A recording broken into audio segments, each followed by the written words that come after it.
आपकी उपस्थिति में आते हैं, आपकी महिमा करते हैं, आपकी आराधना करते हैं। आपका वचन दुधारी तलवार है, आप जीवित परमेश्वर हो, आपके जैसा और कोई नहीं। आपकी एक योजना है, आपका उद्धार एक अनोखा खजाना है। हम उस उद्धार के भागी हुए हैं। हम इस योजना के हिस्सेदार बने हैं। आप हमारे पिता हो, हम आपकी संतान हैं।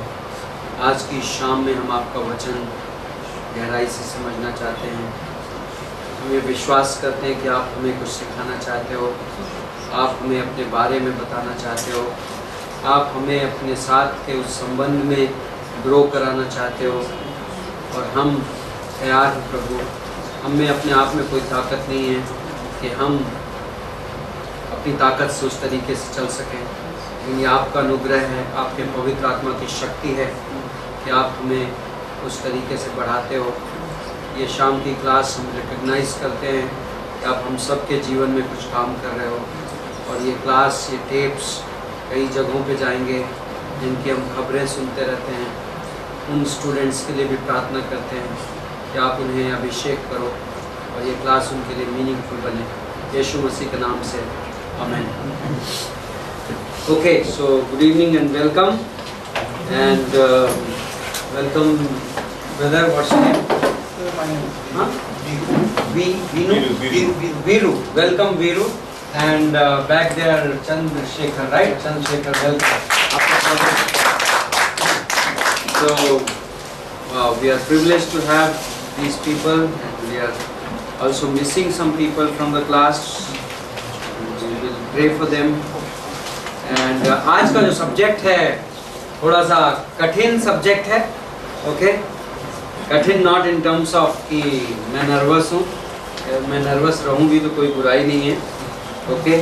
But Hebrews 6, let's read these verses because these are probably हमारे सारे न्यू टेस्टामेंट में probably most misunderstood verses, okay? There could be some more, but this would be like really will fall in that category. So when you read it, I would like us to read these verses first, so that then I will go into the Greek word. But Hebrews 6, 4 to 6, okay? Now I am reading the core part of the verse, इब्रानियों का 6, 4 से 6, and इसके आगे पीछे की verses से भी हम देखेंगे.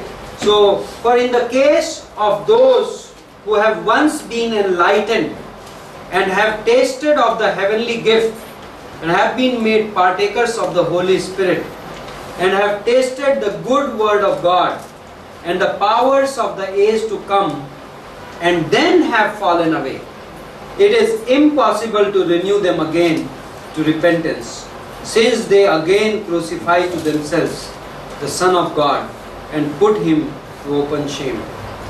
हिंदी में, क्योंकि जिन्होंने एक बार ज्योति पाई है और जो स्वर्गीय वरदान का स्वाद चख चुके हैं और पवित्र आत्मा के भागी हो गए हैं और परमेश्वर के उत्तम वचन का और आने वाले युग की सामर्थ्य का स्वाद चख चुके हैं, यदि वे भटक जाएं तो उन्हें मन फिराव के लिए फिर नया बनाना होना है, क्योंकि वे परमेश्वर के पुत्र को अपने लिए फिर क्रूस पर चढ़ाते हैं और प्रगट में उस पर कलंक लगाते हैं। okay? So,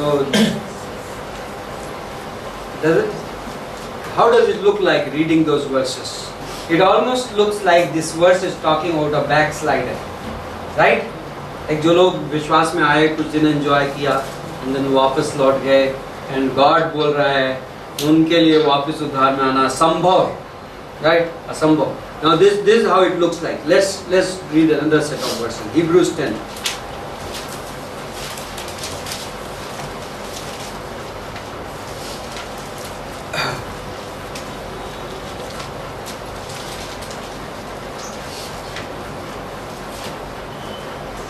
Verse 26. क्योंकि सच्चाई की पहचान प्राप्त करने के बाद यदि हम जानबूझकर पाप करते रहें तो पापों के लिए फिर कोई बलिदान कम बाकी नहीं। English में, for if we go on sinning willfully after receiving the knowledge of the truth, there no longer remains a sacrifice for sins. Oops.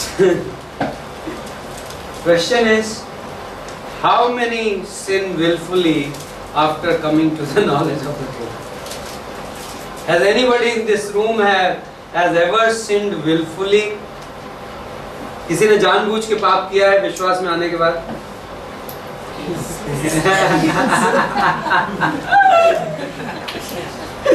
I don't even have to ask that question, to be very honest. So English language में या Hindi language में जब आप इन verses को पढ़ते हो, you can easily make some interpretations which are actually not what the intention of these verses are. Okay? Like आप Hindi English भाषा में जब पढ़ते हो, so आप गलत सारांश निकाल सकते हो. So let's get into like really understanding these verses. What are these verses saying? Okay? Now first thing, hermeneutics. आप वेडनेसडे नाइट को कुछ लोग यहाँ पे hermeneutics पढ़ रहे हैं. Hermeneutics जो सब्जेक्ट है वो it's basically a science of interpretation of the Bible. Hermeneutics वो विषय है जिसमें आप बाइबल का अनुवाद करना, बाइबल को समझना सीखते हैं. Now somebody will say, why do you need hermeneutics in the Bible? Right? Hermeneutics विषय की जरूरत ही क्यों है? हम डायरेक्ट क्यों नहीं अनुवाद कर सकते? उसका कारण ये है, when the Bible was written and when we are interpreting, there is a gap. Bible लिखे जाने में और हमारे अनुवाद में कुछ क्या है? गैप है, फर्क है. Now what are those gaps? Anybody can give me a list from the Wednesday class? Region, जगह का भौगोलिक गैप है. समय का.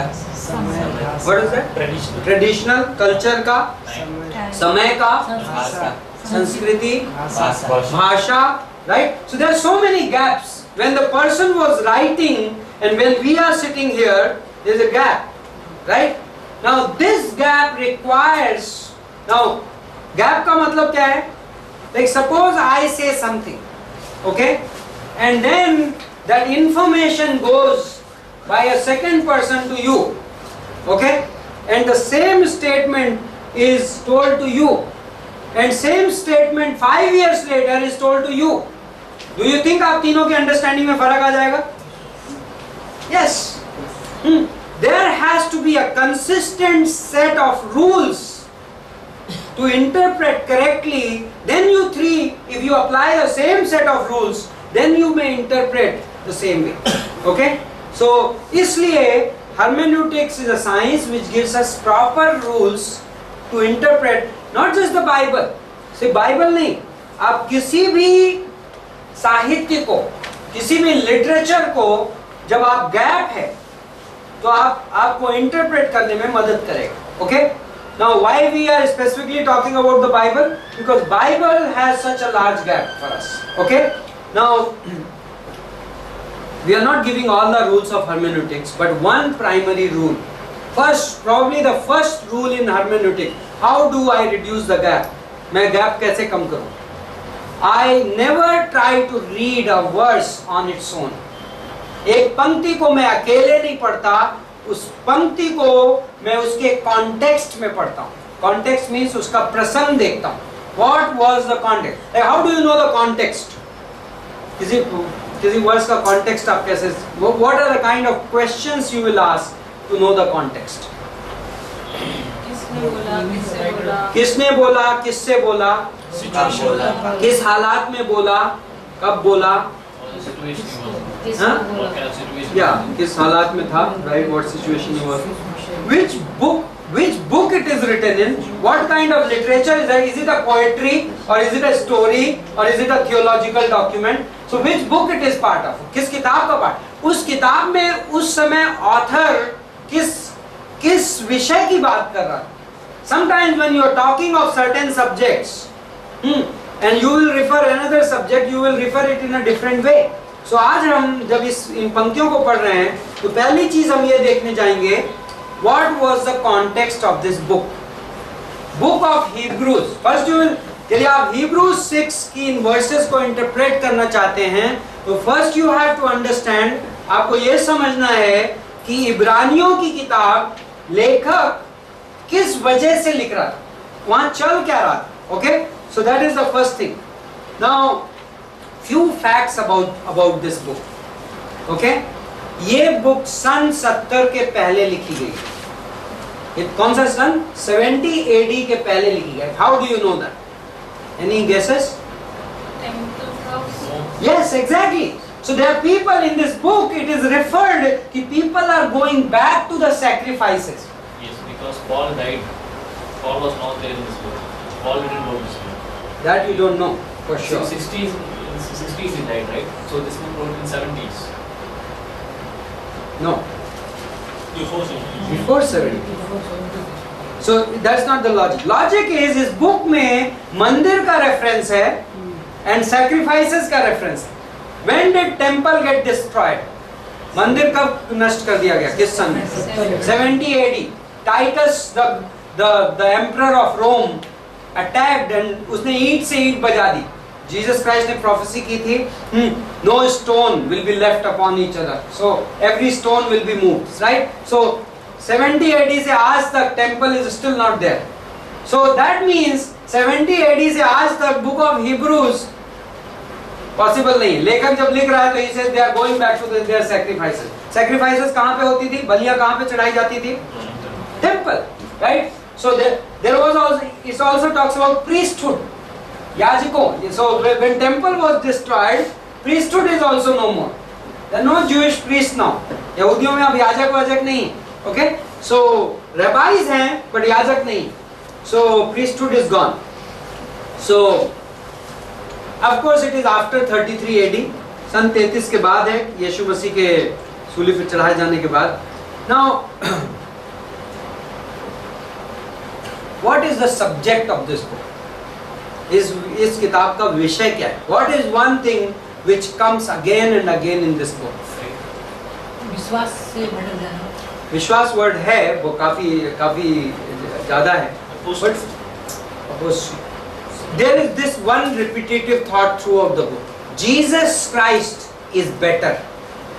यीशु मसीह बेहतर है. मलकीज़ेदक से he is a better priesthood. मलकीज़ेदक बहुत बढ़िया प्रीस्ट था और इटर्नल याजक था, लेकिन यीशु मसीह उससे भी ऊंचे दर्जे का याजक. तंबू था, like there was a tabernacle. Jesus Christ, there was an old covenant but the new one is much better. हम कई verses, there is always a contrast in this book. Jesus Christ is better than angels, बोलता है एक जगह. He is better than angels. वो स्वर्ग दूतों से भी बेहतर. So there is lot of better in this book. So there is, what is that? Why is this better word? Old and new. किसका तुलना है? पुराना वाचा. What was the old covenant? पुराना वाचा.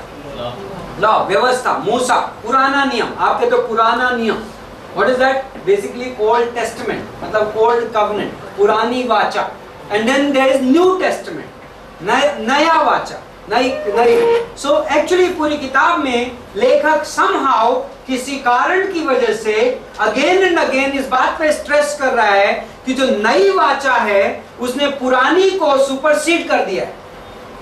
Okay, that is the stress of the book. Okay, now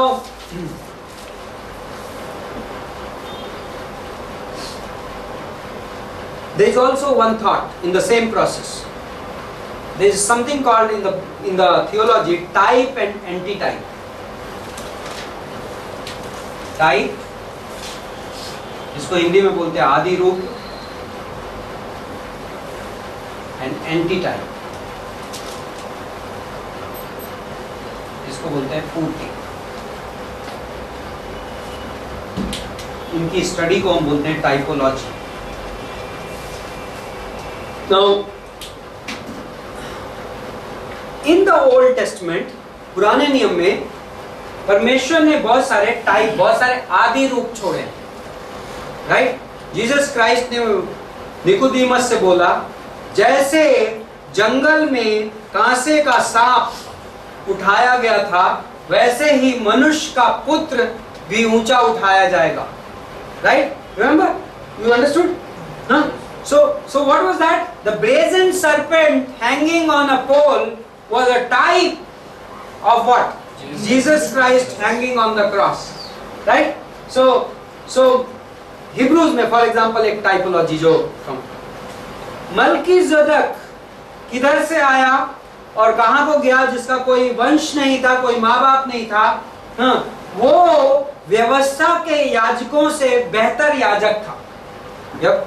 Okay, the priests which were in the Old Testament, in the law, Melchizedek was a better priest than them. But Jesus Christ is in the order of Melchizedek, but much higher than him. यीशु मसीह मल्कीज़ेदेक के क्रम का है, but उससे भी बेहतर है. तो क्या कह रहा है? Now, do you know? Now this is called typology. Old testament में प्रीस्ट होते थे. जीसस क्राइस्ट उस कैटेगरी में नहीं फॉल कर. क्यों? ओल्ड टेस्टमेंट के प्रीस्ट लेवी होते थे. They used to be the Levi के वंश के होते थे. They were the Levites. Right? But was Jesus Christ a Levite? किस वंश का था यीशु? यूदा, यहूदा. So he does not fall in the, is he a priest? यीशु मसीह याजक है? Yes. महायाजक. Yes. यीशु मसीह महायाजक, but he is not from Levi. So Yeshu Masih, he is not high priest according to the law. But मल्कीज़ेदेक के बारे में आपको नहीं पता है कि वो लेवी के वंश का था या नहीं. राइट? सो हिब्रूज का ऑथर उससे कंपेयर करता है कि यीशु मसीह मल्कीज़ेदेक टाइप का प्रीस्ट है, ना कि हारून टाइप का. Right? So what is that? That is typology. Like Jesus Christ, Melchizedek को गॉड ने ओल्ड टेस्टमेंट में भेजा कुछ सिद्धांत सिखाने के लिए, which nobody understood in the Old Testament. What does Melchizedek represent?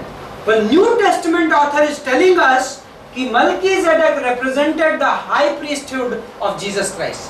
मल्कीज़ेदेक यीशु मसीह के महायाजक होने का वो प्रकट करता है. So this is the relationship between typology.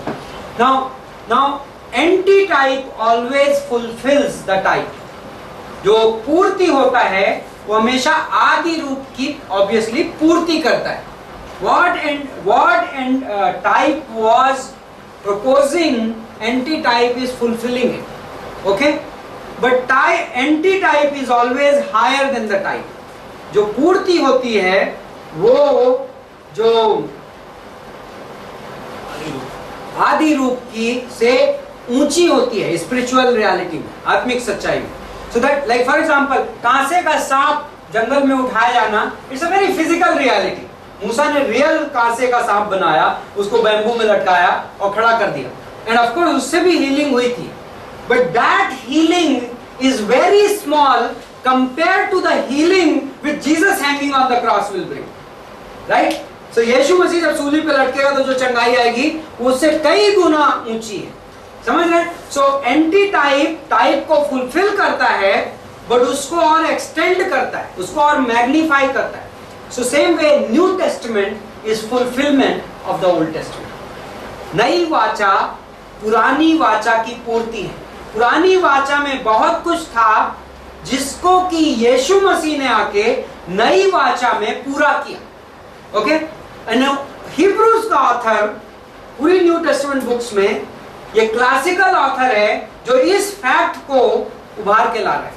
He is comparing the old and new through out the book. पूरी किताब में वो पुरानी वाचा और नई वाचा की तुलना कर रहा है और बार बार ये स्ट्रेस कर रहा है new has fulfilled the old. इसलिए अब ओल्ड में जाके जीने की जरूरत नहीं. Right? So you don't have to go back in the old and fulfil the old, because new has fulfilled the old. Jesus like Passover lamb, this is another typology. फसह का मेमना, एक्सोडस चैप्टर 14, निर्गमन के 14 से फसह का मेमना, Passover में lamb like first born lamb, पहला मेमना होता था, कोई उसमें फॉल्ट नहीं होनी होती थी. Right? It should be blameless. blameless lamb. What is it type of? यीशु मसीह। यीशु मसीह पहलौठा पुत्र है, right? First born of all creation. And then what is he? He is blameless. मेमना जितना blameless होगा, मेमना जितना निर्दोष होगा, यीशु मसीह उससे कई गुना like कंपेयर भी नहीं कर सकते। So anti-type is much higher, but anti-type is fulfilling the type. Okay, that is the stress of the book. Now, Hebrew के ऑथर ने इस सब्जेक्ट को क्यों पकड़ा है, उसका एक रीजन है।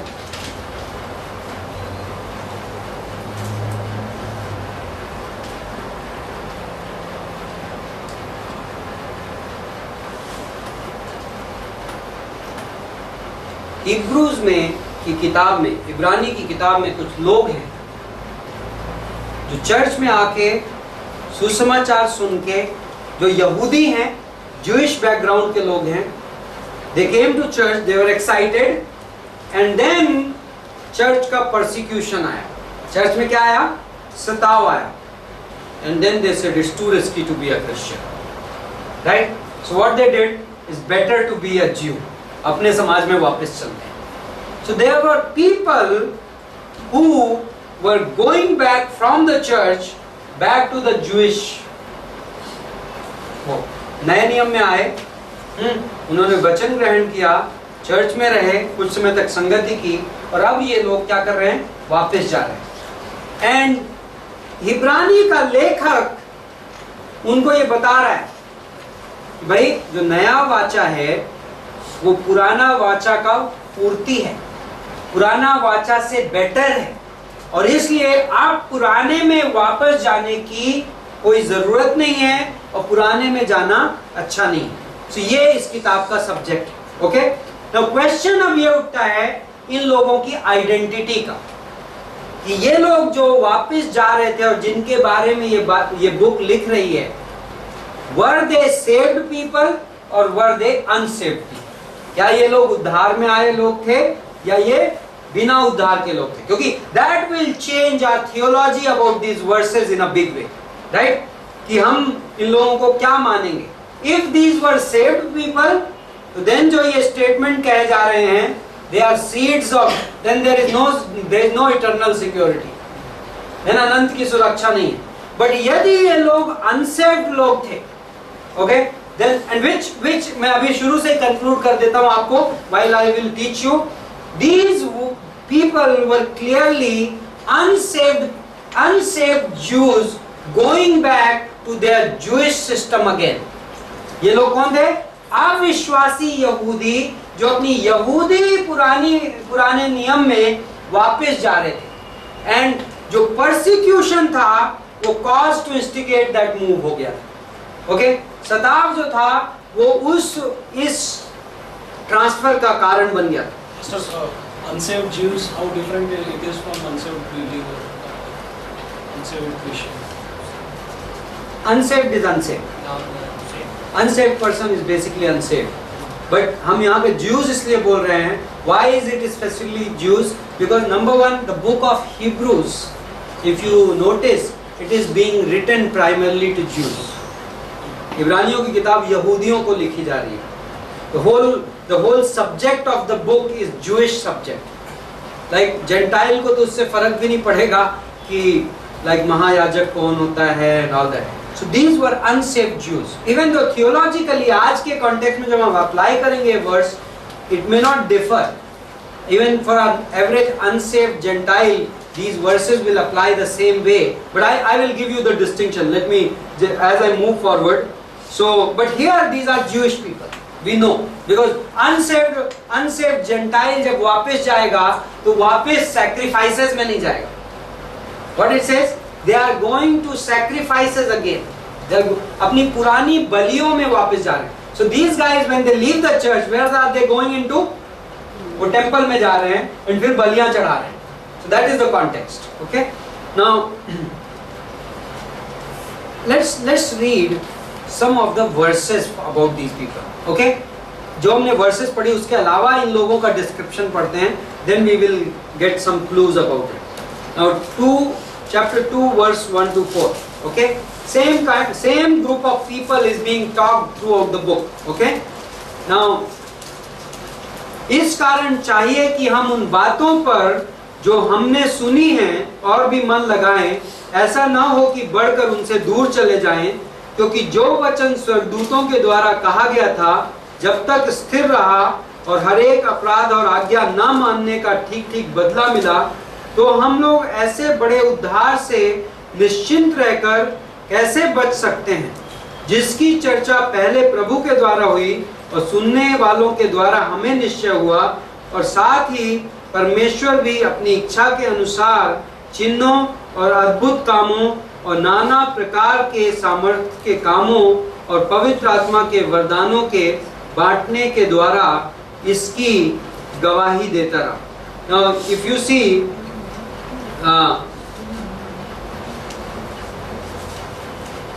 verse chapter 2 का verse 1 इंग्लिश में बोलता है, हिंदी में बोलता है बहक कर उनसे दूर चले जाएं, एंड इंग्लिश में बोलता है we should not drift away from it और स्लिप अवे.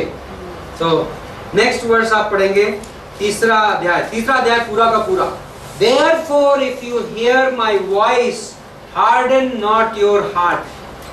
इब्रानियों के 3 में आप परमेश्वर की, ये इन लोगों का क्या हार्ट कैसा था?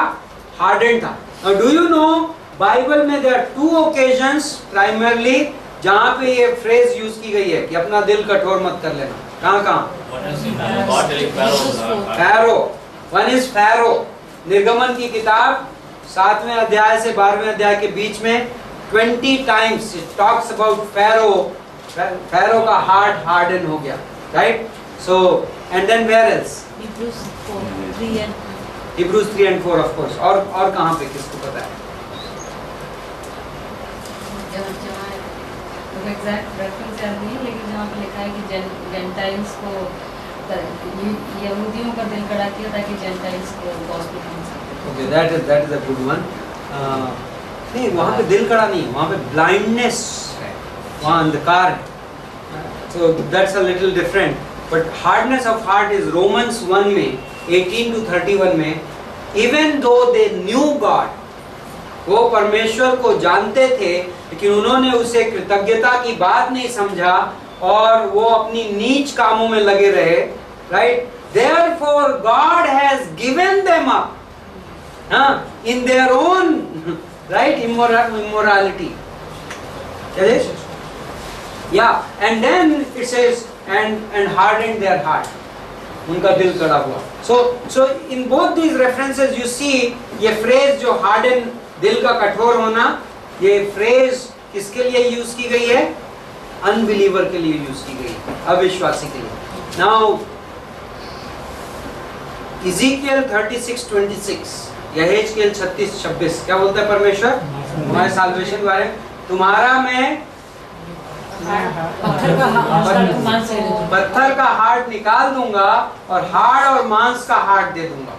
Right? I will remove the heart of नया आत्मा. So what it is talking about salvation.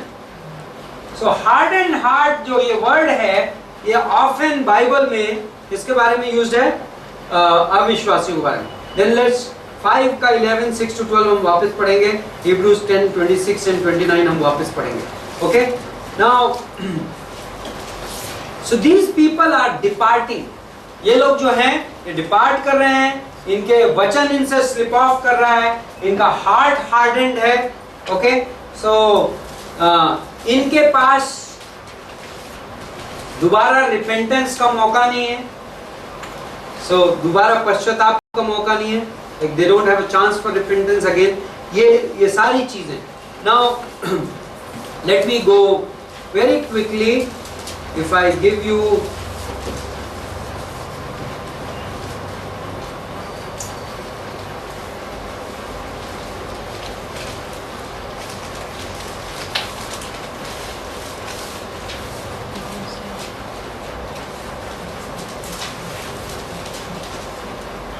I don't want to give you the whole outline of book of okay, now number 1 we have to also recognize is something called a believer and something called a professing believer.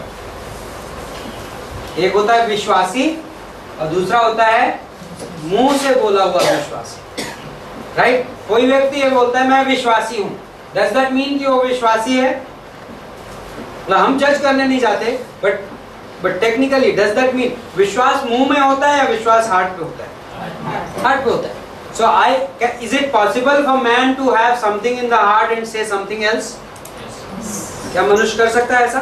So that means in the church there is a great possibility of having real believers and professing believers. असली विश्वासी और मुंह से बोलने वाले विश्वासी. Is there somewhere Jesus said it? मुंह से तो प्रभु प्रभु कहते हो लेकिन Okay, that is good. कि तुम प्रभु प्रभु कहते थे लेकिन मैं तुम्हें नहीं जानता. Right? Then another one. Matthew 24 to hypocrites. You say Lord, Lord. Yes, same. Right? And then he also said that one day that they will be standing, we did so many miracles in your name. Yeah, it's the same incident, na? Same. I did not know you. Now, He speaks about Pharisees. They go into the marketplace and they say that they are good believers. yeah, They are but not. yeah, that's a different one. Yeah, correct. But yeah, I mean, the Pharisees, in a sense, they are not even considered believers in the Lord's dictionary that way. But the good one is Matthew 13 parable. गेहूं और जंगली बीज. मनुष्य का पुत्र बीज बोने गया और फसल उगी. राइट? एंड देन जब आदमी सो रहा था तो शैतान गया और उसने जंगली बीट एंड टेयर. एंड जब सेवक लोग आए, बोले मालिक हम जाके निकाल देते हैं, तो मालिक ने क्या बोला? नो नो नो नो, मत निकालना, कहीं तुम गलती से असली वाले को ना निकालो. What does that tell you? जो बीट और tare, they are similar looking. Like by mistake निकल ना जाए असली, दैट मीन्स दोनों देखने में काफी क्लोजली अपीयरेंस में similar. So that is a good proof of, like, it's not like Christian faith is not about appearance, right? So this is the case here. यहाँ पे कुछ यहूदी थे, and which is very very, अगर आप Book of Acts पढ़ें और Paul की एपिसल्स पढ़ें, which is very very clearly prominent. How about Judaizers? Like गलातियों की किताब में, 2 Corinthians में, these people who go, Peter को इन्फ्लुएंस कर रहे हैं. एक्ट्स चैप्टर 15 में, एक्ट्स चैप्टर 21 में, जब आपको ये लोग दिखते हैं जो कहते हैं नहीं बिलीवर बन गए लेकिन आपको व्यवस्था पालन करनी है, सर्कमसिजन कराना है. पॉल ने खतना नहीं, पॉल ने अभी तक वो नहीं कराया, क्या वो प्योरिफिकेशन का राइट्स नहीं किया है एक्ट्स 21 में. इवन अपोस्टल्स को जाके इन्फ्लुएंस करके आए. पॉल को करना पड़ेगा भाई, प्योरिफिकेशन करना पड़ेगा. यानी 2 संडे पहले का मैसेज. एंड ठीक है, पॉल ने प्योरिफिकेशन कर दिया तो क्या वो लोग प्लीज हो गए? No, still not pleased, right? Because there is a great possibility कि even Book of Acts में many of these people, they are only professing believers. They are in the church. Okay? I don't want to waste too much time giving the background because let's get into the verse. Now, 5वां अध्याय का 11वीं पंक्ति. Chapter 5 verse 11. Let's start there. Now, concerning him we have much to say. इसके विषय में हमें बहुत सी बातें कहनी है. Concerning whom? Read the Bible, then answer. Melchizedek. Everybody agrees Melchizedek है? Yes. But is it like that? No. Concerning him we have much to say. Because in verse 10 it is talking about circumcision. Yes. But Hindi Bible, let's look at once in a while. Hindi Bible gives us a very good translation. Because most translators, by the way, pick up the original language and try to translate with that. So इससे लिखा है. हिंदी, इसके Hindi Bible में क्या लिखा है? इसके विषय में. इसके विषय. Now इसके क्या कब यूज करते हो आप? Any event, You're not talking about a person. You're talking about something. Right? And that's a precise translation. Greek में is not that is word concerning it होना चाहिए बजाय concerning him के. Is not talking about. आप phrase देखेंगे English Bible में तो last phrase is order of Melchizedek. So it's talking about concerning the order of Melchizedek, ना कि concerning Melchizedek. ओके, बिकॉज आगे जाके what is order of Melchizedek? priesthood. Okay, new priesthood. Concerning it, we have much to say, and it is hard to explain since you have become dull of hearing. इसके विषय में हमें बहुत सी बातें करनी है जिनका समझाना भी कठिन है, इसलिए कि तुम ऊंचा सुनने लगे हो. और डल, ऊंचा सुनना, yes, dull. Like now this dullness, जो word है dull, that is a word for stupidity. Like मूर्खता, लाइक जो पर्सन जिन लोगों को भी एड्रेस कर रहा है इब्रानिया का लेखक, जिनको भी एड्रेस कर रहा है, उनके बोल रहा है हम समझाना तो चाहते हैं लेकिन तुम्हारे बस की नहीं है समझना, राइट? तुम डल हो चुके हो. But that means these guys were at one point of time listening. एक टाइम था एक्साइटेड थे, चर्च में फर्स्ट रो में बैठते थे, बीट तनी रहती थी, राइट? मैसेज चल रहा है, and then suddenly something happened. Now they are dull. Right? And don't worry, I mean some good people, godly people can also yawn. Don't worry about that. But these people have become dull listeners, stupid listeners. बेवकूफ हो चुके थे. इनके अंदर excitement खत्म हो चुका था, इनके अंदर जो वो लाइक हंगर नहीं थी, राइट? एंड इनको समझ, like not just hunger, like sometimes I may not be hungry so much spiritually, but still I will, when the word is brought, at least I will comprehend. मुझे समझ. But these guys had lost their capacity to even comprehend. इनकी समझने की ताकत खत्म हो चुकी थी. That's what it's saying. तुमको बताऊंगा भी तो समझ में नहीं आएगा. Wow, that's amazing. Like get the whole picture. Also the grammar में जो tense है, that is perfect tense. Perfect tense means पूरा काम पूरा हो चुका है. ये इनकी होप नहीं बची थी. They were already gone too beyond. They were like, you have come to a sealed state of dullness. Like कुछ लोग डल होते हैं, like हम भी अपनी लाइफ में कभी सीजनली डल होते हैं, right? Like capacity कम है, like but then sometimes one word comes, one message, one prayer time revives you, right? It's not talking about that kind of dullness. It's talking about a permanent dullness, sthayi. So, Pastor, the question is, what defines that dullness? What is the level line? this dullness is dullness because there is no Holy Spirit. That's what I'm coming to. I'm just preparing a case one step at a time. By the time you arrive at Hebrews 6:4, you will see the case is too big for them. These guys are not believers. So that is the distinction. यदि पवित्र आत्मा आपके अंदर है, so even if you can go to the dirt of the dust, like even if I make my bed in hell, Lord, you are still there with me. Like the guy who is talking about making his bed in hell, भजन संहिता 139 में, नरक में मैं अपना बिस्तर बिछा लूं.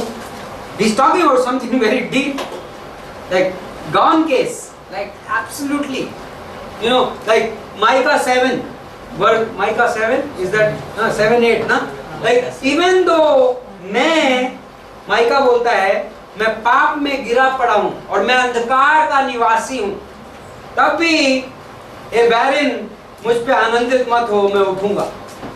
Right? नीति वचन 24:16, धर्मी जन 7 बार गिरता है लेकिन फिर भी खड़ा होता है, लेकिन अधर्मी गिरता है और क्या होता है? Over. The difference is like the Holy Spirit in me, पवित्र आत्मा, like that seed is there, like that's why a backsliding believer is much more powerful than a very highly moral unbeliever. Right? Like prodigal son story में, prodigal son has more potential than the elder brother. Right? क्यों? Because if you have Holy Spirit in you, that's the difference. That's where dullness is never permanent. Like potential for revival is just like one moment away. एक क्षण की दूरी है. Like किसी भी believer की life में, वो चाहे कहीं पे भी हो, उसकी लाइफ में, उस जगह में और रिवाइवल में देखा जाए तो सिर्फ एक क्षण की दूरी है. It can be next moment, that in the fullness of Spirit, like by just one act of repentance, the believer can start experiencing revival in his life. However bad he is. However, that's the difference, okay? So, next, so this is like, he starts describing, okay, this is the group, ये एक group है जिनके बारे में हम बात कर रहे हैं, जिनको कि Hebrews 6:4 एड्रेस कर रहा है, okay? ये कौन है? ये डल हो चुके हैं, have become. For though by this time you ought to be teachers. Now time word जो है, time, by this time word है chronos, okay? Now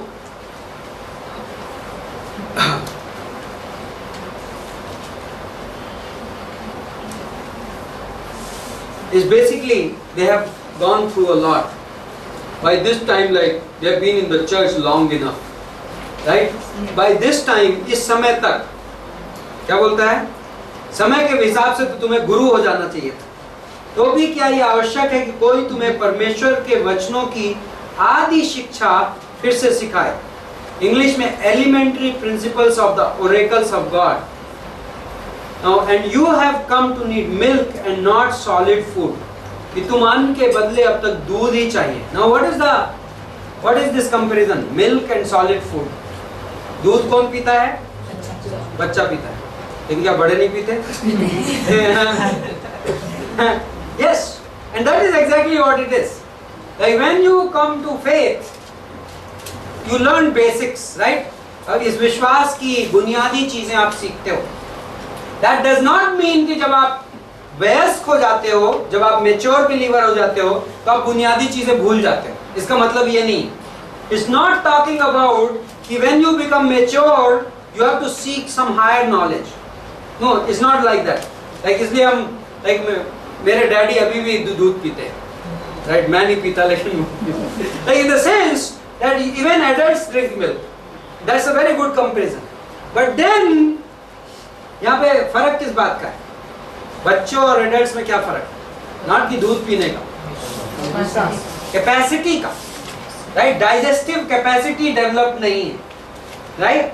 so that mean वो बच्चे मीट नहीं खा पाएंगे. एंड मीट नहीं, हिंदी बाइबल बढ़िया ट्रांसलेट करता है अन्न. जो मीट वर्ड है, it can be used in general for any kind of solid food, any kind of food for adults, okay? So बड़ों का खाना. सो ये कह रहा है कि तुम अभी भी दूध ही पी रहे हो और बड़ों का खाना तुमको हजम ही नहीं होता. You are not developed your capacity. तुम अभी तक तो टाइम के हिसाब से, बाय द वे टाइम के हिसाब से होता नहीं है, एक सेंस का कटाक्ष है. Spirituality is not time dependent, okay? But logically it is expected that with time you should get mature. समय के साथ आपको क्या होना चाहिए? बढ़ना चाहिए, maturity. So anyway, so he says कि लेकिन तुम तो नहीं. थर्ड, क्योंकि दूध पीने वाले बच्चे को तो धर्म के वचन की पहचान नहीं होती क्योंकि वह बालक है, ओके? पर अन्य सयानों के लिए है जिनकी ज्ञानेंद्रिय अभ्यास करते करते भले बुरे में भेद करने के लिए पक्की हो गई. So these are the verses which we have read recently regarding the subject of maturity. Like आप क्या करते हो? अभ्यास करते हो. Like maturity comes by like consistent discipline, like really living a life with God on a daily basis. हर दिन परमेश्वर के साथ जीवन जीने से कंसिस्टेंसी आती. व्यायाम का की तुलना कर रहा है. Like development of muscles, right? Like development of capacity, क्षमता का बढ़ना. कैसे होता है? जब आप व्यायाम करते हो. परमेश्वर व्यस्तता, प्रौढ़ता, ओके? सो नाउ थोड़ा आगे बढ़ते हैं.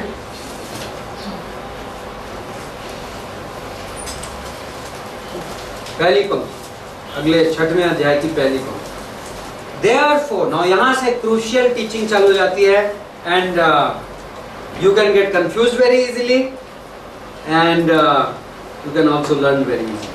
So, therefore, leaving the elementary teaching about Christ. थोड़ी देर के लिए leaving, अभी थोड़ी देर पहले उसने क्या बोला? basics, and we were talking like milk is for everybody, right? दूध बच्चा भी पीता है, लेकिन दूध ऐसा नहीं कि जब आप बड़े हो गए तो दूध बंद कर देना.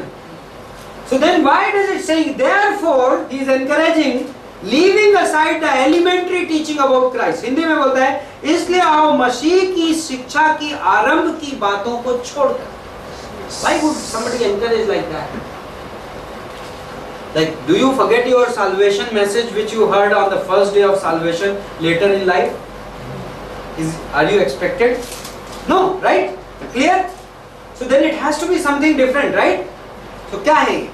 What is this आरंभ की, मसीह की आरंभ की शिक्षा? What is the elementary teaching of Christ? Now this आरंभ word is very good. Like sometimes I'm very impressed by some Hindi translations. आरंभ means that it's not elementary, it's the beginners. Elementary is basic. Like there are some basic rules of geometry. जब आपने पहला साल geometry पढ़ा था, वो आपने may be अपनी MSc करते वक्त भी वो रूल्स अप्लाई होते थे, राइट? लाइक एक ट्रायंगल के 3 एंगल का सम 180 डिग्री होता है. चाहे आप किसी भी स्टैंडर्ड में चले जाएं, वो रूल नहीं बदलेगा. Same thing is about salvation. There are basics of salvations which will never change. आप 70 साल के बुढ़े होगे and तब भी आप कहोगे मसीह में विश्वास के द्वारा, right? It won't change, right? So why would he say leaving aside the elementary teaching of Christ? So word elementary is a wrong usage of word, like not a very appropriate.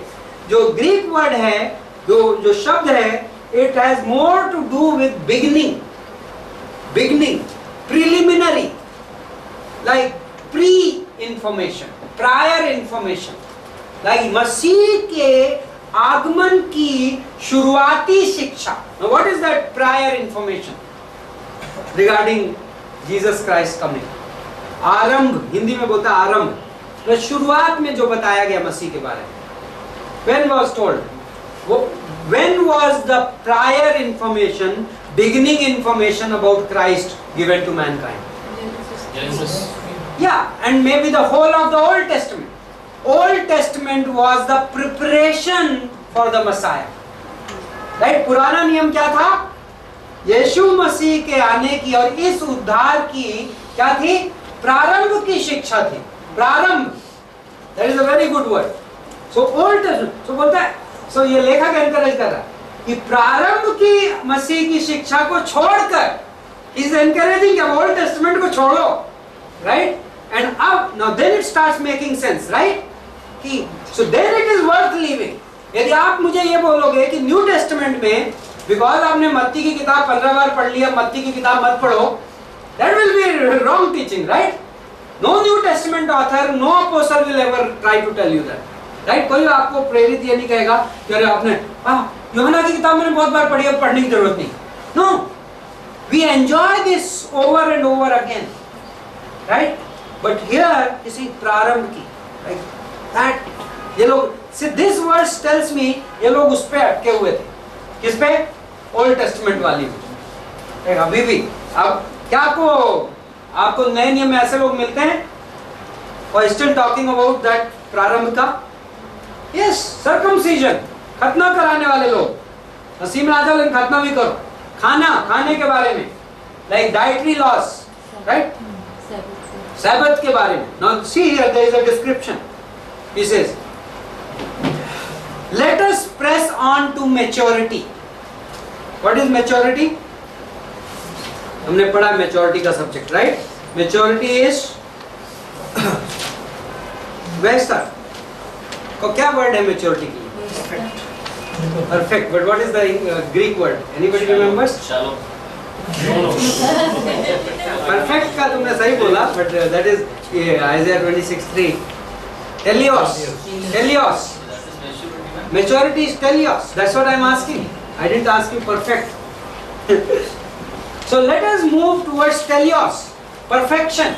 The goal means end goal. जो हमारे विश्वास का जो मकसद है उसकी ओर बढ़ते हैं, बजाय कि वही जो मसीह के आने के पहले की बातें थी उस पे लगे हुए. Okay, now he gives some examples. What are these? Laying again a foundation of repentance. Laying again. This is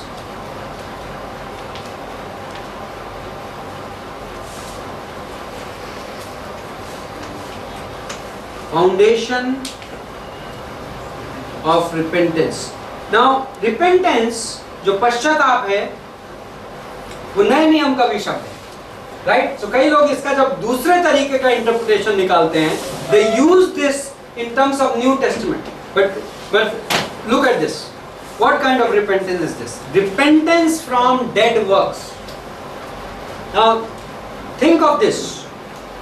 Most people think of repentance, पश्चाताप, अपने मरे हुए कामों से पश्चाताप. This is a wrong definition of repentance. This is an Old Testament definition of repentance. Remember John the, by the way, Old Testament में repentance था? Was there a repentance message in the Old Testament? Yes. All over the Bible. पुराना नियम पूरा का पूरा theology किस पे based थी पता है? रिपेंटेंस पे. हाँ? Almost everybody. Almost. John the Baptist. Why did John the Baptist get so popular? And he says, I must decrease and he must increase, and nobody is willing to accept Jesus. यीशु को ग्रहण करने, because John the Baptist का primary message is very acceptable to Old Testament thought. Repent yourself from what? किस चीज से पश्चाताप करना है? अपने कर्मों से. But then Acts 20:21, look at the New Testament definition of repentance. कौन पढ़ेगा quickly? I just don't want to shift pages. Acts 20:21. प्रेरितों का काम 20वां अध्याय 30वीं पद. Testifying both to Jews and to Greeks of repentance toward God and of faith in our Lord Jesus Christ. Repentance towards God. Now think of this. This is repentance word by the way होता है Greek language में metanoia. Okay, meta means change. पिछले बार की class का याद है? Metamorphosis. Meta means बदलाव. Noia means mind. Metanoia means the true definition of repentance is change of mind. मन फिराओ.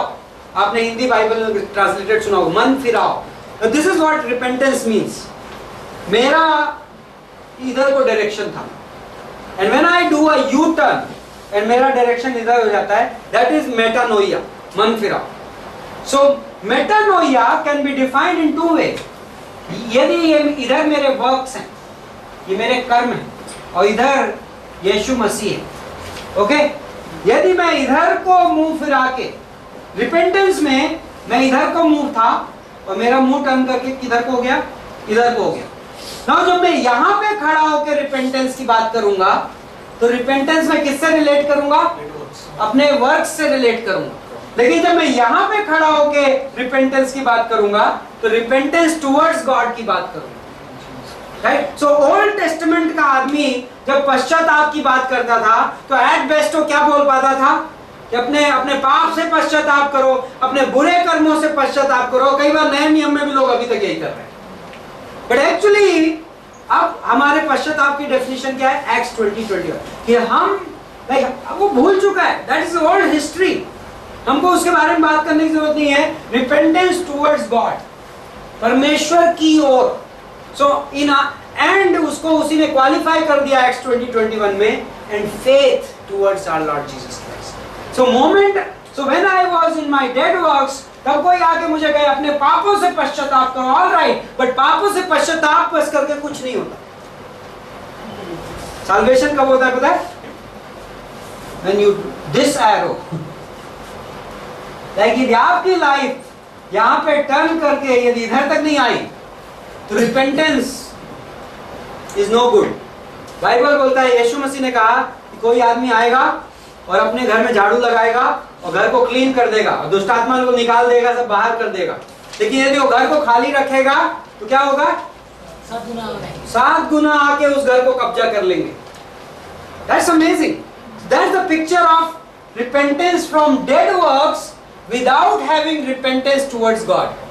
My repentance from my sins has to eventually lead to my repentance towards God, which I can also say my faith towards Lord Jesus Christ. मेरा हाँ. Repentance towards God and faith in Jesus Christ, does that include repentance includes confession also? Yeah, I mean confession is, I feel confession is nothing. Confession is an outward symbol. Confession helps you and me. मुझे और आपको मदद करता है मेरा confession.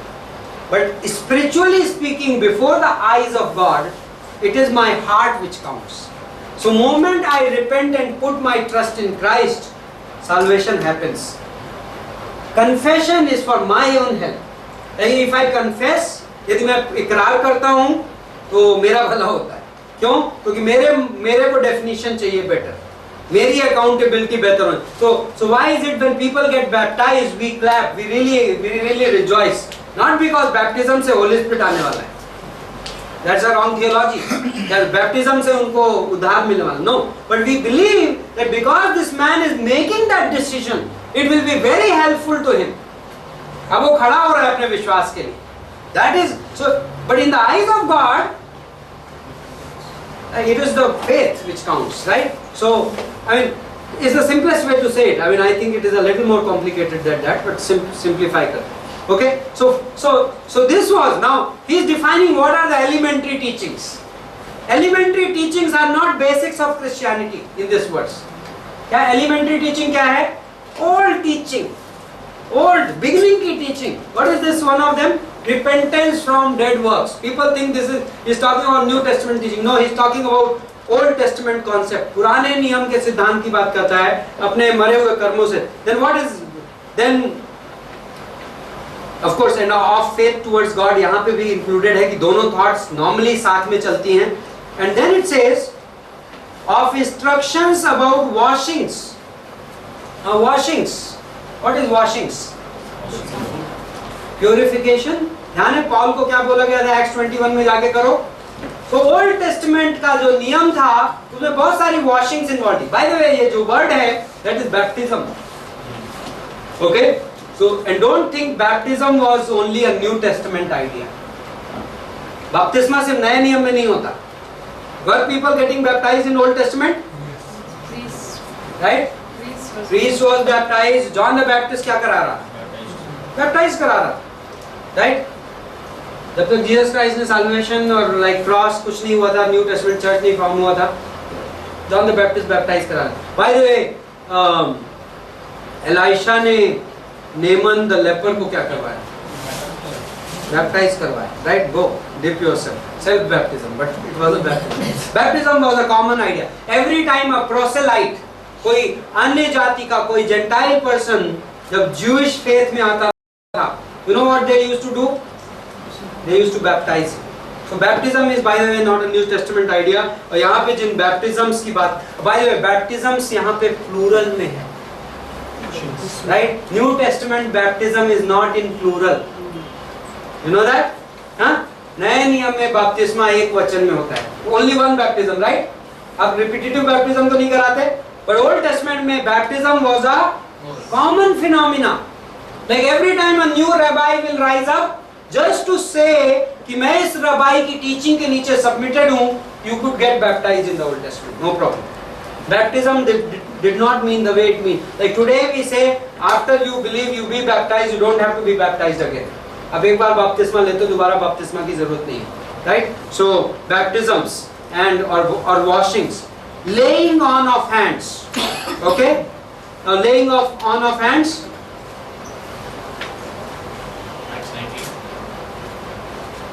Leviticus 1:4, lab व्यवस्था 1:4.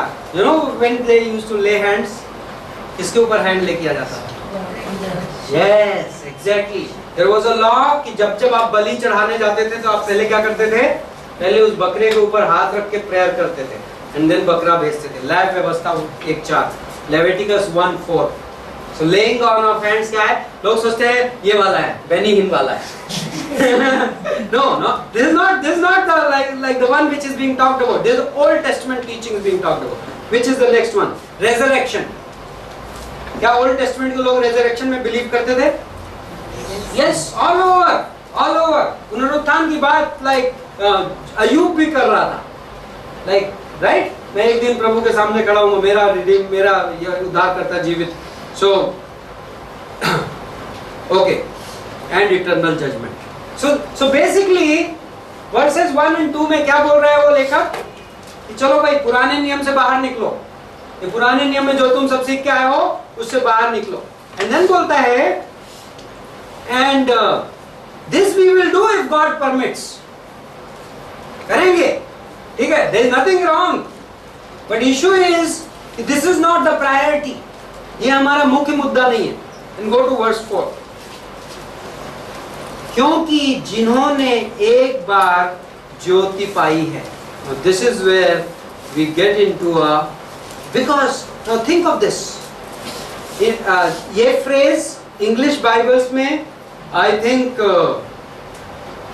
I don't know verse 6 में है और हिंदी में किस में है?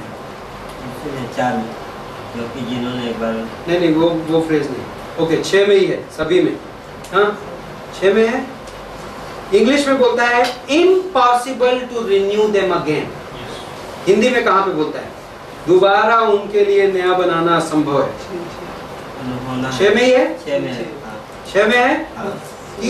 दोबारा उनकी असंभव. क्या वर्ड बोलता है? impossible to renew. Now जिस ग्रुप की बात हो रही है यहाँ पे, people who are being talked about, it is impossible to renew them again. This is a group which will not go through salvation. That seems a very hard promise, right? And if I don't understand who is this group, जिनको ये बोल रहा है, it is impossible. Impossible, when God says impossible, that means wow, I mean heavy duty, ना? कि असंभव है इनका उद्धार में आना. So who are these people? So we are trying to understand ये कौन से लोग हैं. So number 1 क्या बोलता है?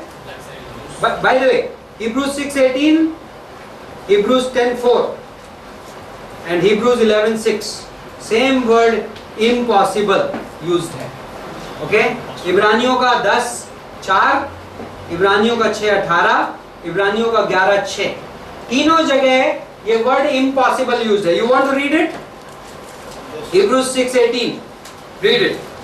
बोलता है so that by two unchangeable things in which it is impossible for God to lie. परमेश्वर के लिए झूठ बोलना असंभव है. Same word Greek language में used है, which is again 10:4. क्या बोलता है? बैलों और बकरों के लहू से इंसान का उद्धार होना असंभव है. Impossible. Hebrews 11:6 क्या बोलता है? It is impossible to please God without faith. Now tell me one thing. Some people, because ये वर्ड समझ में नहीं आती या इसको बिलीवर पे यूज करना है बैकस्लाइडर पे, तो आप क्या बोलते हो? आप इस इम्पॉसिबल को अपनी भाषा में बदल के बोल देते हो. ये इम्पॉसिबल नहीं है, इसका मतलब है कठिन है. But Bible is not saying कठिन. Bible is saying असंभव. Let's not change the word, because तीनों केसेस जो हमने पढ़े, 3 वर्सेस मैंने आपको कोट की, तीनों में आप असंभव को चेंज करके कठिन बोल सकते हो. It is impossible for God to lie. That is the word, impossible. Same way बोल रहे हैं, इन लोगों को वापस उद्धार में लाना impossible है. So that means whoever they are is talking about real reality कि इनका उद्धार में आना संभव है. These are the convictions you need to hold in your study, because then nobody can tell you कि this is a backsliding believer. Okay? क्योंकि लोग backsliding believer का salvation lose हो सकता है, उसके लिए ये verses use करते हैं, right? Because इन verses को theologically study करने में समय नहीं देते हैं. So normal sense में आप कोशिश करोगे तो वही होगा. Now, so it is impossible. जो भी है वो उनको ये उद्धार में आना असंभव है. Now, what is it saying? Now let me read Kenneth Wuest for a moment. Okay, मैं एक पैराग्राफ पढ़ रहा हूँ Kenneth Wuest से, when he says describing who are these people. Now he says, repentance is a work of the Holy Spirit on the heart of the one who is approaching the act of faith in Christ. तो पश्चाताप पवित्र आत्मा का वो काम है जो वो उस व्यक्ति के दिल में पैदा करता है जो व्यक्ति यीशु मसीह की ओर आ रहा होता है.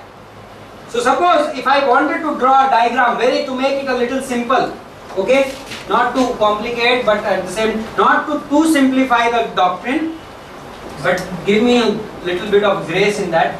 Suppose ये आदमी है, okay, ये unsaved है, and पवित्र आत्मा इसको convict करने लगता है, और यहाँ पे let's say how do we make Christ? Let's make a crown, okay? This is Christ, okay? Now he is okay. That's a good one. I am becoming an artist. हाँ टेढ़ा सा क्रॉस बना मेरे स्टैंडर्ड का बना. Now he is walking this road, okay? पवित्र आत्मा. Let's say dotted line बनाते हैं. हाँ, this is Holy Spirit, okay? पवित्र आत्मा उसको खींच रहा है. Now somewhere here, okay? ये point of पश्चाताप, okay? And यहाँ पे let's say मैं इसको कहूँगा conviction है. And then when he reaches here, this is what? Faith. Okay? Now, who brings him to the point of repentance? Holy Spirit. But when he brings him to the point of repentance, what is he still? He is still an unbeliever. Okay? जब वो पश्चाताप की जगह तक लाया जाता है, अभी तक क्या फेथ किया है उसने? नहीं. So, रिपेंटेंस एक एक्टिविटी है जो पवित्र आत्मा उस आदमी के अंदर पैदा करता है जिसको पवित्र आत्मा यीशु मसीह की ओर ले जा रहा है. On the way to Christ, okay? On the way to faith. So repentance is that, okay? Now let me read his next. It is usually involved in that act, but can also exist separate and apart from it, as is seen in the present instant. So he says, ये जो दोनों काम हैं आम तौर पे क्या होते हैं? एक साथ होते हैं. आम तौर पे you may not be able to distinguish कब मैं रिपेंट किया और कब मैं यीशु मसीह पे विश्वास में आया. आम तौर पे ये दोनों एक साथ होते हैं. बट किसी पर्टिकुलर केस में ये पॉसिबल है कि पश्चाताप और विश्वास में गैप हो. एंड इन बिलीवर्स, इनको बिलीवर्स बोलना गलत होगा, इन यहूदियों के केस में एग्जैक्टली ये केस है. पवित्र आत्मा इनकी लाइफ को मिनिस्टर कर रहा था. Okay? Pre salvation work of the Holy Spirit, पवित्र आत्मा का उद्धार के पहले का काम. पहला पत्रस 1:2, ध्यान है आपको, ये भी पढ़ाया था हमने इसी ग्रीक क्लास में. ध्यान, सैंक्टिफिकेशन ऑफ द स्पिरिट. तीन, पिता पुत्र पवित्र आत्मा हमारे उद्धार में तीनों काम करते हैं. पहला पत्रस 1:2 के अनुसार. फर्स्ट पीटर 1:2, तीनों का, पूरी ट्रिनिटी इन्वॉल्व है हमारे solvation. What does he say? What does Father do? Father foreknew us, पिता ने पहले से हमें चुन लिया. वो पिता का रोल है. पुत्र ने क्या किया? Sprinkling of the blood. किसने किया? लहू का छिड़काव किसने किया? यीशु मसीह ने किया. फिर बोलता है sanctification of the Spirit. What does that mean? That means पवित्र आत्मा हमको खींच के लाता है. That is scientific. पवित्र सैंक्टिफिकेशन वर्ड का मतलब होता है अलग किया जाना, अलग करना. पवित्र आत्मा हमको क्या करता है? हमारी उस उटपटांग जिंदगी से, उस दुनियादारी से, उस चीज से क्या करता है? हमको खींचना चालू करता है. सो ये आदमी यहाँ मूव कर रहा है. कौन खींच रहा है उसको? पवित्र आत्मा. सो पवित्र आत्मा का काम. So this is the process. Now these Hebrews, ये यहूदी लोग किस जगह पे हैं?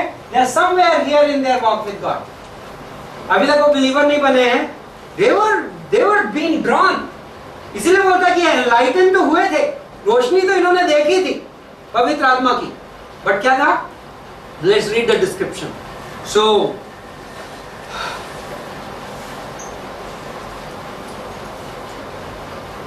he comments this. The impossibility would inhere in their own spiritual condition, not in the grace of God.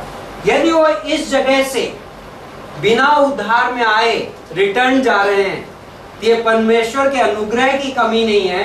ये किसकी प्रॉब्लम है? ये इनकी प्रॉब्लम है. हाँ? So let's go further. What is the meaning of the word? They were enlightened. Enlighten का क्या मतलब होता है? रोशनी देना, राइट? सो व्हाट पवित्र आत्मा क्या करता है? जब वचन आता है तो हमें क्या देता है? रोशनी देता है, like understanding. Wow, salvation message आया, उन्हें कहा समझ में आने लगा। सेम मैसेज उसी चर्च में दूसरे लोग बैठे हैं, कुछ नहीं हुआ, राइट? मैं 2001 में सेव हुआ था, उसके ठीक 1 साल पहले सेम चर्च में सेम पास्टर प्रीच कर रहे थे, सेम कॉन्ग्रीगेशन था, मुझे एक सेंटेंस नहीं समझ में आया, नथिंग वेंट इन। लेकिन सेकेंड टाइम जब गया तो साल्वेशन कॉल में हाथ खड़ा किया 1 साल के बाद।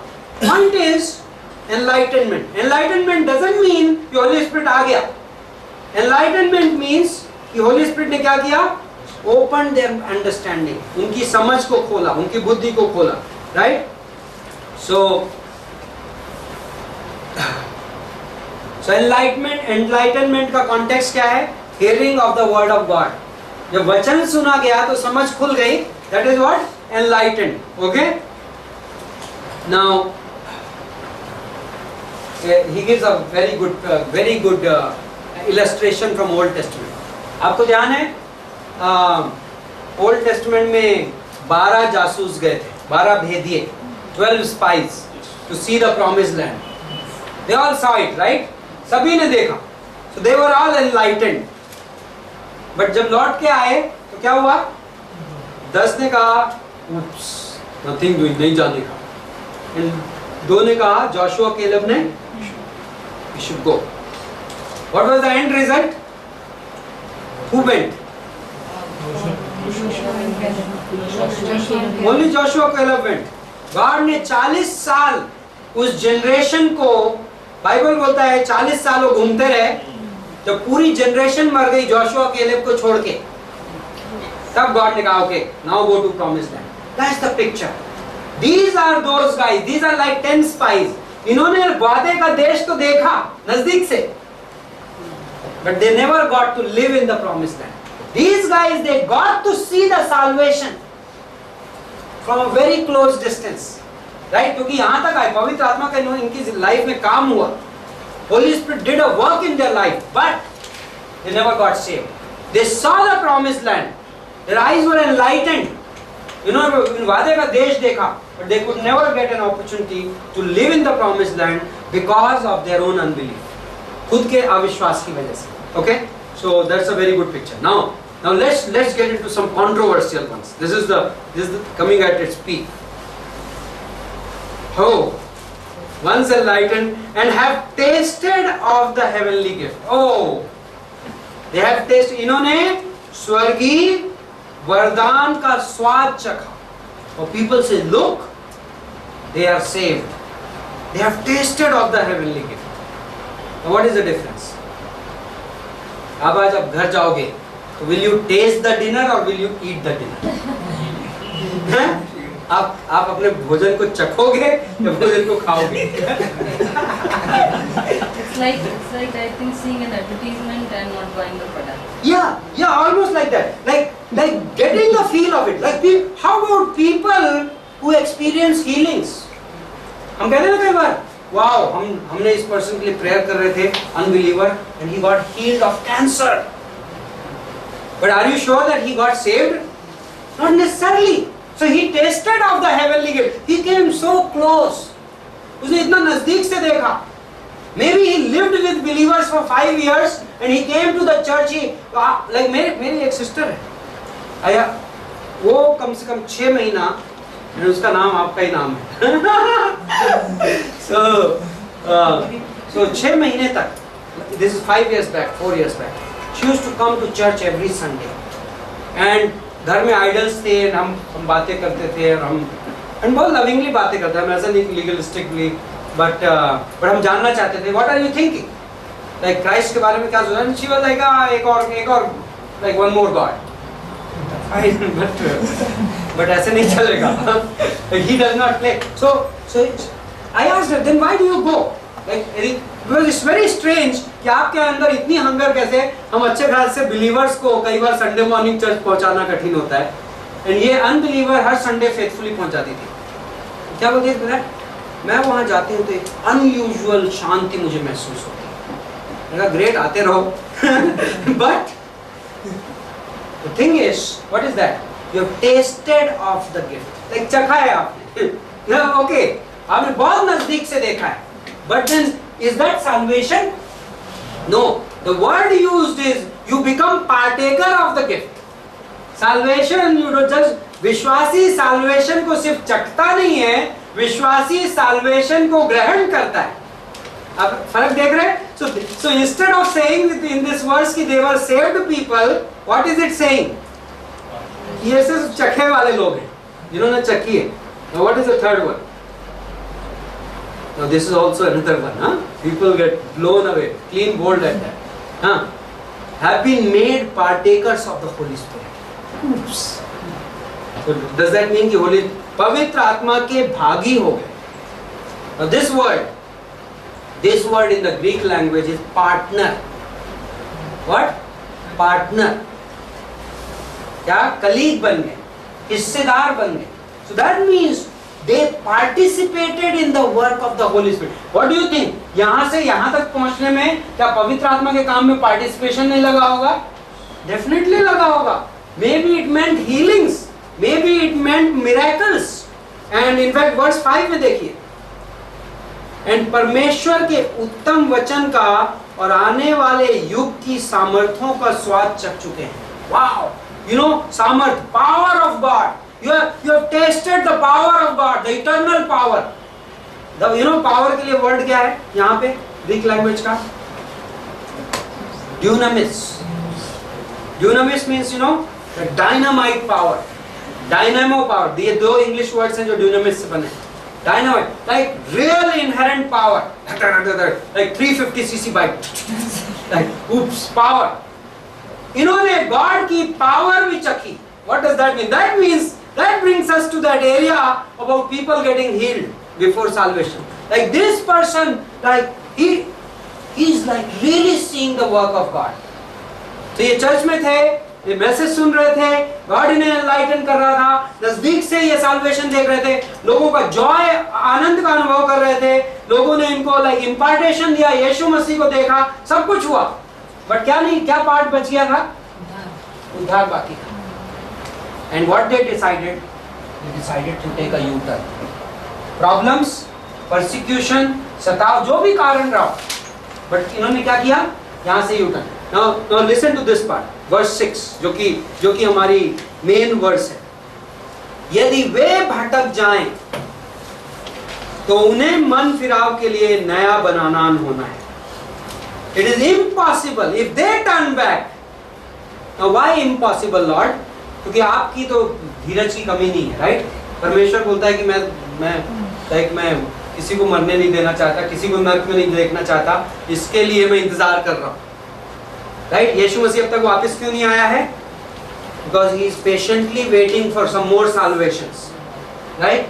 So why will the Lord like that will say it is impossible for them to, if they turn back? कारण ये है, आगे की वर्ष, क्योंकि वे परमेश्वर के पुत्र को अपने लिए फिर क्रूस पर चढ़ाते हैं और प्रगट में उस पर कलंक लगाते हैं. What does that mean? Where the question is about where are they going back to? Okay, कहाँ जा रहे हैं वापस? Like यदि आप हिब्रूज की बुक को पूरे कॉन्टेक्स्ट में पढ़ें तो ये वापस कहाँ पे जा रहे हैं? अपनी पुरानी बलियों में. जीसस क्राइस्ट का क्रॉस इन्होंने देखा है, उसके बारे में सुना है और उसको नजदीक से समझा है, एंड देन ये कहाँ पे जा रहे हैं? Right in the old testament sacrifices in the temple. So that is their problem. That is their crime. What is the now? Can this crime be repeated in 21st century? Is strictly this verse? What? क्या ये गलती? Like they are turning back to the old system of Old Testament sacrifices. Issue is what? Verse 6 में what is the issue? Issue of sacrificing Christ again. मसीह को दोबारा बलि में चढ़ा रहे हैं. How? By taking the lambs and bulls and sacrificing them in the temple. That is their crime. So he is saying, because they are doing this, again, it is impossible for them. I am holding them responsible. So, question is, can I apply this verse exactly this way to today's backsliding, today's person who came up to this, like, कई बार हमें church में ऐसे लोग मिलते हैं, right? Became real close. Like you almost said, like कई बार ऐसे लोग, like God ने healing कर दी, उनकी लाइफ बदल गई, 2-3 साल चर्च में रहे, and then vanished, and you wonder, ये saved थे या unsaved थे, right? And you almost wish कि इनके लिए वर्स ट्रू हो जाए. And please don't take me wrong, please don't report it to somebody. I'm a pastor. But imagine, like हम भी इंसान हैं, right? हम इन्वेस्ट करते हैं, गॉड का काम होते देखते हैं, जब आदमी कोई रिटर्न जाता है तो डिस्करेजमेंट होता है. Like we learn to also man of God. यदि आप कभी मिशनरी बनो, मैं मजाक में बोल रहा हूँ, you don't react, okay? You take your discouragement to the cross. Don't take it to people. Don't. क्योंकि जब 3 महीने बाद वो भाई वापस आता है, सडनली हम क्या बोलते हैं? आ गए? Right? Don't say that. Don't give them grace, right? But it's not talking about these people. Even if they are unbeliever या अविश्वास में मूर्ति पूजा में चले गए, so you can't compare that with this verse. This verse is a non-repeatable verse in the history. ये पंक्ति इस इतिहास में रिपीट नहीं हो सकती. This sin cannot be repeated in the history, because this sin was the sin of going back to the temple after experiencing the work of the Holy Spirit. पवित्र आत्मा का काम अनुभव करने के बाद वापस मंदिर में जाके बलियां चढ़ाने में शामिल हो जाने वाला जो पाप है, वो इतिहास में वापस संभव नहीं है. Because there is no temple, no more sacrifices. And God is saying, for these guys, there is no repentance. Now very quickly Hebrews 10, क्योंकि टाइम हो चुका है. इब्रानियों का 10वां जो हमने वर्स पढ़ी थी 26. Now look at that verse, because that is also leading to a horrible theology. Okay? If we sin willfully, यदि हम जानबूझ के पाप करते जाएं, after receiving the knowledge of truth, सच्चाई जानने के बाद, तो क्या होगा? हमारे लिए कोई बलि नहीं है. For whom is it talking? Same group of people are being referred to. वही लोग जो इब्रानियों के 6 में जिनका बात है, very same group. So what is the definition of sinning willfully? This is the having known the sacrifice. इस बलि के बारे में जानने के बाद वापस, let me make the picture for the sake of effect. Where is my? Oh, okay. Here. ये बड़ा टास्क है. Okay. They are going back to what? They are going back to, यहाँ से लौट के कहाँ आ रहे हैं सीधा? Like इस बलि को देखने के और समझने के बाद वो इस बलि के पास आ रहे हैं. ये sin willful sin की कैटेगरी में है. ओके, जानबूझ के God is holding them responsible. Holy Spirit has done यहाँ पे क्या? Revelation. I don't know how to draw it. देखो, Holy Spirit ने प्रकाश डाला है, सब समझाया है, and still सब कुछ करने के बाद है.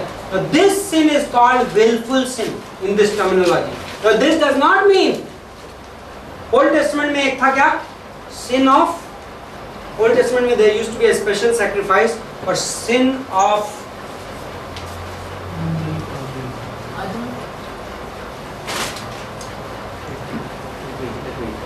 this guy would have it, I'm sure. Sin of omission. Okay. Sins of omission. Do you know what is the meaning of sins of omission? गलती से होने वाले पाप, भूल चूक से हुए पाप.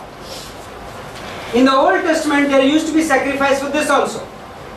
Sins of, एक होती थी sin offering, दूसरी होती थी trespass offering. Trespass offering like जानबूझ के किया गया पाप था, and sin offering was all other sins. Anything which I don't know, Lord, सब कुछ आप कवर कर लो इसमें, right? That is called sin of omission, भूल चूक के पाप. Now some people think कि ये willful sin is opposite of sins of omission. एक होता है भूल चूक वाला, तो उसका उल्टा क्या हो गया? जानबूझ के किया हो, right? But if you apply that verse to this definition, कि भूल चूक का उल्टा, in fact 90% हमारा जो sin होगा वो किस कैटेगरी में आएगा? ओमिशन. रिचर्ड का 90% ओमिशन. हम लोग का 90% इधर आएगा. Sorry, language issue. We are on the staircase. We'll talk about it. So, like reality में most sins people commit are what? Willful sins. Nobody can say somebody told a lie, omission. Is in a like bad words, omission, bad thoughts, omission. Come on, Jesus ने कहा कि तुम दिमाग में एक खराब विचार सोचा किसी अपोजिट सेक्स के बारे में, तो वो व्यभिचार के बराबर पाप. किसी भाई के लिए गुस्सा किया तो दैट इज लाइक मर्डर. आप क्या बोल रहे हैं विलफुल सिन के बारे में? बहुत सारे पाप wilful sin. So this verse is talking about this particular wilful sin in the history. इतिहास के दौरान ये जो पाप है जो जानबूझ के किया गया. So that means what we are saying that ये पंक्तियां बैकस्लाइडिंग बिलीवर को, किसी भी विश्वासी को, like they don't apply to them. Principle does apply. सिद्धांत अप्लाई करता है. सिद्धांत क्या है? जब परमेश्वर जिसे ज्यादा देता है उससे ज्यादा की आशा करता है. जिसे प्रकाशन ज्यादा मिला है उसे परमेश्वर क्या है? जिम्मेदार ठहराता है, right? Human responsibility great, right? But grace is an infinite principle. अनुग्रह वो अनंत सिद्धांत है. ओके, मे बी एक क्लोजिंग कमेंट एंड देन मैं देखता हूँ इसमें. Okay, this one you can go to Hebrews 5 and Hebrews 6 verse 9. Okay, verse 7 मैं 7-8 quickly पढ़ देता हूँ. इसी चीज को लेखक फिर से रीइटरेट करता है. वो बोलता है क्योंकि जो जमीन वर्षा के पानी को जो उस पर बार बार पड़ता है, पी कर जिन लोगों के लिए ज्योति बाई जाती है, उनके काम का साग पात उग जाती है, वह परमेश्वर से आशीष पाती है. पर यदि वह झाड़ी और ऊंट कटारे उगाती है तो निकम्मी और शापित होने पर है और उसका अंत जलाया जाना है. नाउ हिब्रू का ऑथर प्रिंसिपल देने की बाद इलस्ट्रेशन देता है. बोलता है जमीन से दो टाइप की जमीनें, the two kinds of soils. एक में बारिश गिरती है तो बढ़िया फसल फल फूल पैदा करती है, wow glory be to God. But दूसरी वाली कांटे पैदा कर रही, उसका एंड क्या है? सेम, अनुग्रह सेम है, राइट? गॉड ने एफर्ट मारा है इस आदमी की लाइफ में, but then what is the result? कांटे. So he is basically practically giving the illustration. But verse 9, but now जब ये लेखक इस कॉन्ग्रीगेशन में लिख रहा है तो ऐसा नहीं है कि सारे के सारे भाग जा रहे हैं. Okay, not all are going back. So but beloved, we are convinced of better things concerning you. So congregation में there are people who are real believers also, real saved people जो वाकई उद्धार में हैं. उनके बारे में बोलता है beloved word by the way, ये है agapatos, like beloved. Ephesians 1:6 beloved किसके लिए यूज किया गया पता है? प्रियतम. इफिसियों का 1:6 में किसके लिए यूज किया गया? We are accepted in the beloved. Who is the beloved? Jesus Christ, यीशु मसीह. Same word, the same word which is used for Jesus Christ, same word Hebrews का author किसके लिए यूज कर रहा है? But you beloved, वो तो जा रहे हैं, उनको जाने दो, उनका कुछ नहीं है, लेकिन you beloved, तुम प्रियो, we are convinced of better things concerning you. तुम्हारे बारे में हमें बेहतर चीजें पता है. What is those better things? Things that accompany salvation. See, contrast आप देख रहे हैं? जो बाकी लोगों का अभी तक विवरण किया, they don't have anything which accompanies salvation, but you have things which accompany. Like जब उद्धार होता है तो there are by products, right? When somebody gets saved, what is there? There are by products. And brother he is saying, लेखक बोल रहा है congregation को, but you guys, you have the fruit of salvation in you, fruit of the Holy Spirit. What is the biggest byproduct of salvation? Byproduct जानते हैं आप? Byproduct किसको बोलते हैं? फैक्ट्री में जब आप let's say With soap there is glycerin. हाँ, सोप की फैक्ट्री चलाओगे तो साथ में ग्लिसरीन फ्री में निकलता है, राइट? सो जो चीज साथ में निकलती है उसके लिए हमने फैक्ट्री नहीं चलाई, लेकिन वो निकल रही है. सो सेम वे जब उद्धार में आता है लोग, उद्धार में हम क्यों गए? पाप की सजा से बचने के लिए, नरक से बचने के लिए, स्वर्ग जाने के लिए. लेकिन गॉड कहता है नहीं, स्वर्ग तो आओगे, जब तक यहाँ हो बहुत सारा साइड प्रोडक्ट निकलेगा अभी. And what is that by product? Fruit of the Holy Spirit. गलातियों का 5:22 से 24. What is the fruit of the Holy Spirit? पवित्र आत्मा का फल क्या है? प्रेम. एंड देन उस एक वर्ड में बहुत कुछ समाया है, राइट? शांति, आनंद, सहनशीलता, अच्छाई, धीरज, नम्रता, सारी चीजें. That's the Bible. And Hebrews का लेखक बोल रहा है तुम्हारी लाइफ में मुझे दिख रहा है things that, this phrase is very good, things that accompany salvation. उद्धार के साथ में बाई प्रोडक्ट, फ्री गिफ्ट, एक के साथ एक फ्री. लाइक आप उद्धार पाया, उद्धार के साथ बहुत कुछ पाया, राइट? अमन, चैन, शांति घर में थोड़े बहुत होते हैं, लेकिन बहुत बड़े वाले हो सकते थे. ये उद्धार का. So things, though we are speaking in this way, so wow, amazing. Okay, so आइए प्रार्थना करें. हे स्वर्गीय पिता परमेश्वर, हम आपको धन्यवाद देते हैं आज की शाम के लिए, इस अनुग्रह के लिए, इस अद्भुत उद्धार के लिए जिससे लौटा नहीं जा सकता. हम चाहें तो भी और हम ना चाहें तो भी ये आपका अनुग्रह है. हम कितने कृतज्ञ हैं कि हम उस जगह तक पहुँचे, ये आपका अनुग्रह था कि हम इस उद्धार के सिर्फ चखने वाले नहीं बने, बल्कि इसको ग्रहण करने वाले बने. हम पवित्र आत्मा के सिर्फ पार्टनर नहीं बने, हम पवित्र आत्मा के मंदिर बन गए, पवित्र आत्मा की मोहर लगा दिए गए, पवित्र आत्मा का निवास स्थान बना दिए गए. हमने सिर्फ रोशनी नहीं देखी सत्य की, बल्कि हमने सत्य को ग्रहण किया और हम सत्य की संतान बन गए और हम रोशनी की संतान बन गए और हम रोशनी बन गए. ये हमारा प्रिविलेज है जो उन लोगों से बहुत ऊपर है और बहुत अलग है, और आपके अनुग्रह की वजह से हम इसमें आनंदित होते हैं. हमारी प्रार्थना है कि हमें ऐसे लोगों के लिए हाथ दीजिए जो कहीं रास्ते में अधूरी जगह पे हैं, जो अब तक पहुँचे नहीं हैं, लेकिन उन्हें सहारे की ज़रूरत है और एनकरेजमेंट की ज़रूरत है. और हमारे अंदर वो हार्ट हो, हम इन सच्चाइयों को समझ सकें और हम कह सकें कि इस भाई के लिए अभी भी आशा है और उद्धार का तोहफा इनका इंतज़ार कर रहा है. तो हम आज की शाम आपके हवाले करते हैं, यीशु मसीह के नाम से, आमीन.